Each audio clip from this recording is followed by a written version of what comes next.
जामखेड शहरामधील अतिक्रमण हटवण्यासाठी आणि रस्त्याची हद्द निश्चित करावी या मागणीसाठी गेल्या अनेक दिवसांपासून जामखेड तहसील कार्यालयासमोर सामाजिक कार्यकर्ते अवधूत पवार यांनी अगोदर आमरण उपोषण केलं होतं। प्रशासनानं लेखी आश्वासन दिल्यानंतर आमरण उपोषण मागे घेत साखळी आंदोलन सुरू करण्यात आलं।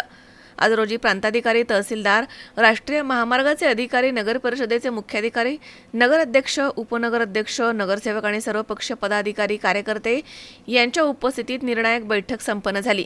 यावेळी बोलताना काय म्हणाले आहेत जबाबदार अधिकारी आणि आंदोलक पाहूयात या बैठकीमधील सविस्तर आढावा। आज माननीय उपविभागीय अधिकारी कर्जत यांच्या अध्यक्षतेखाली आंदोलनकर्ते आणि सर्व प्रशासकीय विभागांची एक समन्वय बैठक पार पडली आहे। या समन्वय बैठकीकरता राष्ट्रीय महामार्ग विभागाचे वरिष्ठ अधिकारी देखील उपस्थित होते। त्यांच्या उपस्थितीमुळे आणि या सर्वांच्या मागणीमुळे या मीटिंगमध्ये असं आश्वासित करण्यात आलेलं आहे की नगर परिषदेने नोटीस दिल्यामुळे काही अपीलकर्ते यांनी कोर्टामध्ये जनहित याचिका दाखल केलेली आहे।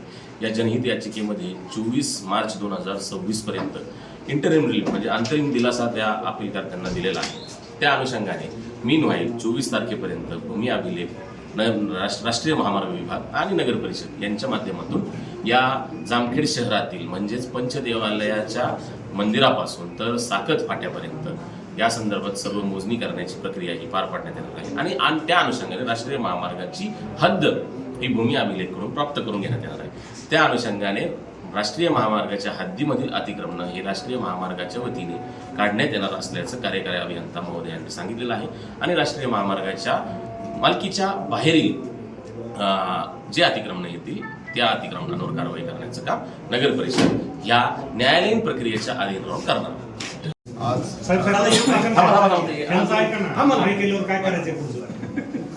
माननीय प्रांत साहेब यांच्या अध्यक्षतेखाली राष्ट्रीय महामार्गाचे अधिकारी, भूमी अभिलेखचे अधिकारी, माननीय PI साहेब, सर्व राजकीय पक्षाचे पदाधिकारी, सर्व सामाजिक संघटनांचे पदाधिकारी, पत्रकार, नगरपालिकेचे CO यांच्या उपस्थितीमध्ये जी बैठक पार पडली, बैठकीत सकारात्मक चर्चा झालेली आहे। तसं राष्ट्रीय महामार्गाचे अधिकारी शेवाळे साहेब त्यांनी आपल्याला तसं लिखित स्वरूपात दिलेलं आहे।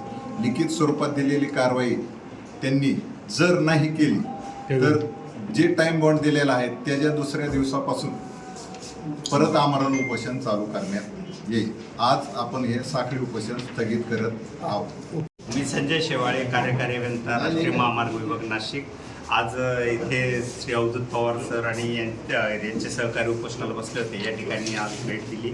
आज आमची सकारात्मक चर्चा झाली आणि बीड चौक ते खर्डा चौक या लांबीमध्ये भूमी अभिलेख विभागाने जे हद्द मार्क करून देतील त्याप्रमाणे राष्ट्रीय महामार्ग विभागाने त्याच्यात काम करायचे आहे आणि त्याचे अतिक्रमण काढायचे आहे। हद्दीच्या पलीकडलं अतिक्रमण नगर परिषद त्यांची कार्यवाही करणार आहे।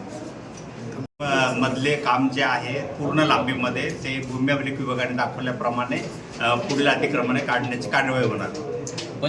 ते साकत फाटा या लांबीमध्ये भूमी अभिलेख मार्फतची हद्द कायम होईल, त्या हद्दीच्या पलीकडे अतिक्रमण काढण्याची कार्यवाही होईल। अशोक वीरसी, 24 तास, जामखेड।